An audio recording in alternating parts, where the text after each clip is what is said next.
క్షేమాభివృద్ధిని కలుగజేయని మాటలు.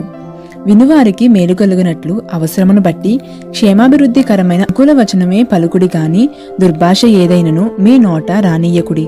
ఎఫెసీయులకు రాసిన పత్రిక 4వ అధ్యాయం 29వ వచనం. మన మాటలు దైవికమైన మాటలుగా ఉండాలి. ఒక గుంపుగా మనము కూడుకొన్నప్పుడు ఆత్మ అభిషేకముతో కూడిన మాటలు పోగొట్టుకునే అపాయము కూడా ఉన్నది.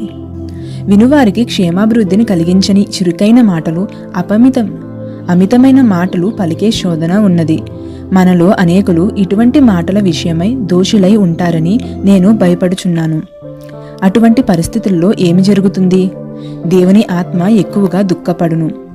క్షేమాభివృద్ధి కాని మాటలు. నీవు దేవునితో నడిచినప్పుడు ఆత్మీయ భారాలు, ఆత్మీయ గురులు, దేవుని నుండి వచ్చు ఆలోచనలు నీవు కలిగి ఉంటావు. ఆ విషయాలను గూర్చి ఎక్కువగా ఆలోచిస్తావు. అనేక మంది ఇది చాలా పెద్దదైన విషయము అని ఆలోచిస్తే అది ఒక అల్పమైన విషయముగా దానిని నీవు పూర్తి చేస్తావు. అల్పమైన విషయాలు నీకు ముఖ్యమైనవి అయితే వాటిని గురించి నీవు ఎక్కువైన ఉద్రేకము పొందితే దాని అర్థమేమిటి?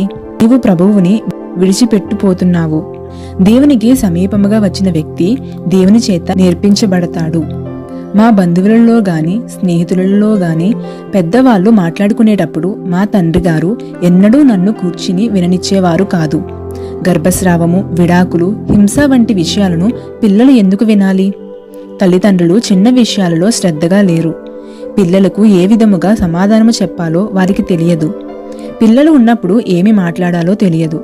అనేక మంది పిల్లలు ఈ దినాలలో బాల్యమును కలిగి లేరు. ఎందుకనగా పెద్దల సమస్యలు వారి మనసులో చొచ్చుకుని పోయినవి. 8-9 సంవత్సరాలలో అపవిత్రత గూర్చి వారికి చాలా తెలుసు. ఎంత విచారము! మన పిల్లల బాధ్యత విషయమై ఎంత జాగ్రత్తగా ఉండాలి. ఒక ప్రార్థనా కూటము నడుచుచుండగా ఎక్కడో నీవు మాట్లాడడము కొనసాగింపబడినప్పుడు నీ బిడ్డ మీద అది ఎటువంటి ప్రభావం ఉంటుంది? ప్రార్థనా కూటము ప్రాముఖ్యమైనది కాదు అను వాటితో ప్రారంభమవుతుంది.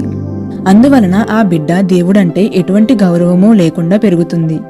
దీనికంతటికీ కారణము పెద్దలైన వారి మార్గములు, తల్లిదండ్రుల మార్గములే. మన నాలుకకు కళ్ళెము కోసము ప్రభువును అడుగుదాము.